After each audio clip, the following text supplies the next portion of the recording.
Hello friends, আমি চলে এসেছি আমি কার্তিক আর নতুন ইউটিউব চ্যানেল টু সাইড কিচেনে। আজকে আবার একটা নতুন রেসিপি নিয়ে। আজকে রেসিপি হচ্ছে করলা দিয়ে মুসুর ডাল।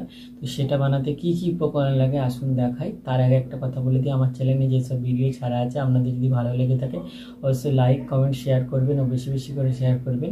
আপনি যদি আমার চ্যানেলে নতুন হয়ে থাকেন প্লিজ সাবস্ক্রাইব করে দেবেন আর নিচে বেল নোটিফিকেশনটা অল করে দেবেন যাতে আমার ভিডিও আপনাদের কাছে আগে পৌঁছে।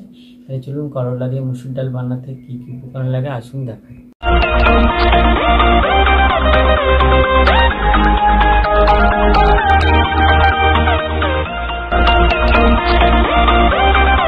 তাহলে চলুন করলা দিয়ে মুসুর ডাল বানাতে কি কি উপকরণ লাগে আসুন দেখিয়ে দিই।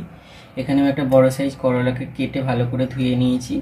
এখানে একটা ছোট পেঁয়াজকে কেটে কুচি করে নিয়েছি, দুটো কাঁচা লঙ্কা চিড়ে নিয়েছি, একটু অল্প আদা থেতো করে নিয়েছি। এখানে আমি মুসুর ডালটাকে ধুয়ে নিয়েছি ভালো করে। এখানে নিয়েছি পরিমাণ মতো নুন, হলুদ, জিরে গুঁড়ো আর সর্ষের তেল। তাহলে চলুন রেসিপিটা শুরু করি। গ্যাসটা জেলে কড়াটা বসিয়ে দিয়েছি, জল দিয়ে দেবো ডালটা সেদ্ধ করার জন্য। ধুয়ে রাখা মুসুর ডালটা দিয়ে দেবো। ডালটাকে আগে একটু সেদ্ধ করে নেব। ডালটা সেদ্ধ হয়ে গেছে, ডালটা নামিয়ে নেব। ডালটা নামিয়ে নিয়েছি, গ্যাসটা জেলে কড়াটা বসিয়ে দিয়েছি। কড়াতে আমি সর্ষের তেল দিয়ে দেবো। তেলটা গরম হয়ে গেছে, করলাটা দিয়ে দেবো। নুন দিয়ে দেবো, একটু হলুদ দিয়ে দেবো। করলাটা একটু ভেজে নেবো, বেশি ভাজবো না, হালকা ভাজবো।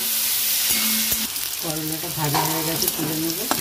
ওই তেলের মধ্যে দিয়ে দেবো পেঁয়াজ কুচি, দুটো চিড়ে রাখা কাঁচা লঙ্কা আর রসুন থেতোটা দিয়ে একটু ভেজে নেব। পেঁয়াজটা হালকা করে ভেজে নিয়েছি, এবার সেদ্ধ করা মুসুর ডালটা দিয়ে দেবো। ভেজে রাখা করলাটা দিয়ে দেবো।